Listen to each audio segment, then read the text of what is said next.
Pemirsa, masih bersama saya Rahayu Japar dan berikut kembali kami sampaikan berita Mataram hari ini.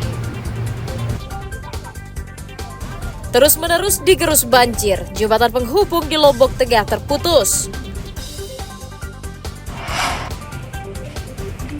Gelapkan barang kosmetik milik perusahaan, 4 karyawan di Mataram dibekuk polisi.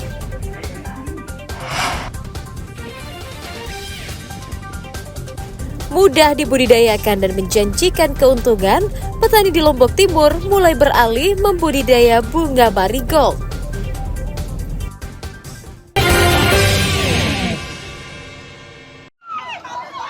Ada orang sakit namun dibongkar paksa oleh preman-preman yang disewa oleh RSUP ini dengan beringas mengusir-ngusir.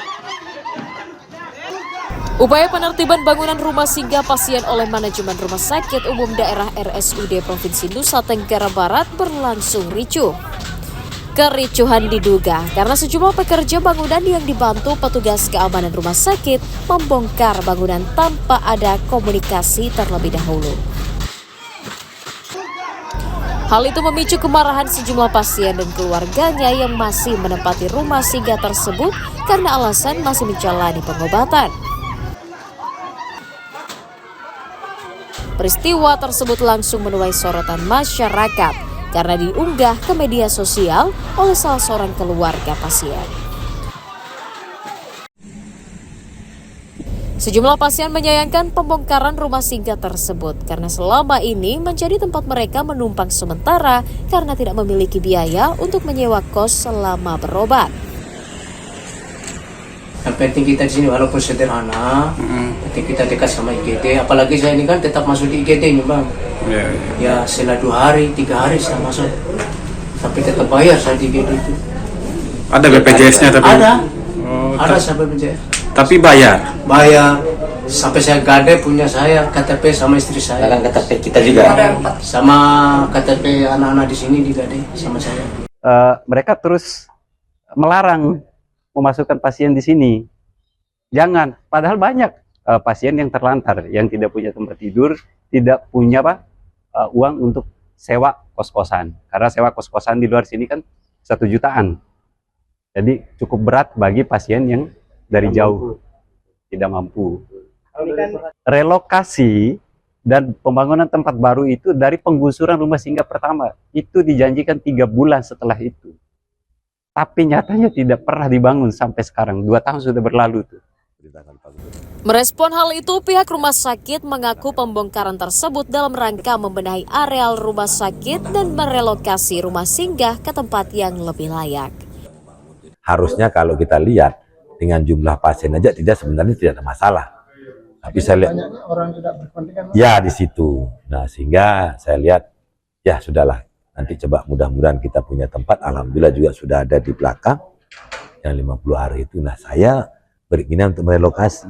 Nah pertanyaan tadi kenapa rumah sakit hanya rumah sakit provinsi yang ini kemanusiaan. Pembongkaran rumah singgah juga dilakukan pihak rumah sakit demi alasan penertiban administrasi agar bangunan tersebut dapat dimanfaatkan oleh pasien dan keluarga yang tidak mampu. Hairul Amri melaporkan dari Kota Mataram.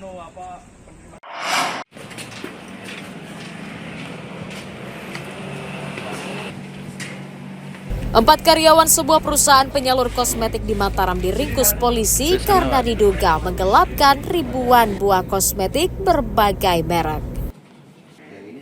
Tersangka berinisial SY, TS, TM, dan SS ditangkap atas laporan perusahaan yang mengaku rugi ratusan juta rupiah karena barang kosmetik miliknya hilang. Selain membekuk para pelaku, polisi menyita sejumlah barang kosmetik curian sebagai barang bukti kejahatan. Kasus tersebut terungkap setelah polisi melacak jual beli kosmetik dengan harga miring di media sosial yang ternyata dilakukan oleh para tersangka. 4 tersangka merupakan karyawan bagian gudang yang bertugas mengepak kosmetik sebelum dikirim ke konsumen. Dapat kami sampaikan bahwa motifnya yang jelas mereka ingin mencari keuntungan sehubungan dengan barang-barang milik korban. Jadi keseluruhan daripada tersangka, 4 orang tersangka ini yang memang bekerja sebelumnya sebagai karyawan harian lepas daripada korban, karena memiliki akses terhadap gudang, kemudian barang-barang yang ada di dalam gudang, jadi timbullah niat untuk menguasai barang-barang tersebut tanpa seizin dan sepengetahuan daripada korban.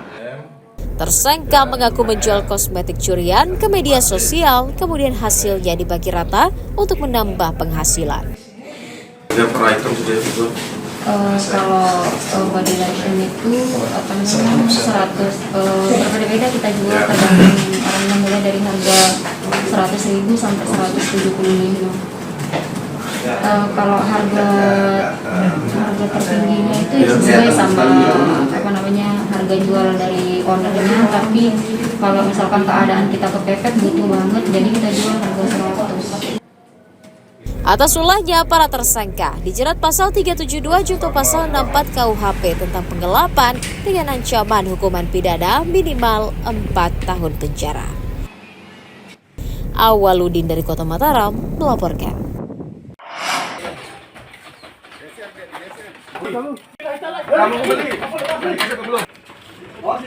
Seorang pria bernama Selama 39 tahun diringkus Satuan Reserse Narkoba Polres Lombok Barat karena diduga mengedarkan narkotika di wilayah Kecamatan Labu Api. Tersangka diringkus di rumahnya di Desa Karangbongkot usai bertransaksi narkotika. Dari tangan tersangka, polisi menyita sabu-sabu seberat 21,08 gram, alat isap, dan uang tunai Rp300.000 sebagai barang bukti. Penangkapan tersangka atas informasi masyarakat yang resah kampungnya dijadikan tempat mengedarkan narkotika. Selain menjadi pengedar, tersangka juga merupakan pengguna narkotika dibuktikan dengan hasil tes urinnya yang positif. Pelaku ini merupakan residivis yang dengan perkara yang sama. Penangkapan ini kami lakukan berawal dari informasi dari masyarakat yang menjelaskan bahwa di rumah pelaku sering terjadi transaksi narkotika. Berdasarkan informasi tersebut, kami lakukan penyelidikan, kami mencari informasi di sekitar rumah pelaku, dan didapatkan informasi yang valid bahwa memang benar pelaku sering melakukan transaksi narkotika di rumahnya. Kemudian kami langsung melakukan penggerebekan terhadap rumah pelaku, yang mana pada saat itu kami menemukan pelaku sedang melayani pembeli. Tersangka mengaku berbisnis narkotika karena tergiur keuntungan serta untuk memenuhi kecanduannya mengonsumsi narkoba. Terus Pak Slamet di mana beli sabu itu? Di Dasenawang. Berapa jumlahnya sudah beli sabu itu? Kurang lebih mungkin 10 apa? 10 gram. Dan harga? 9 juta. Berarti per gramnya 900.000 ya? Terus ada yang sisa sebagian dipakai itu, sebagian dijual. Ya. Akibat perbuatannya, tersangka dijerat Undang-Undang Narkotika dengan ancaman pidana minimal 5 tahun penjara. Awaludin dari Kabupaten Lombok Barat melaporkan.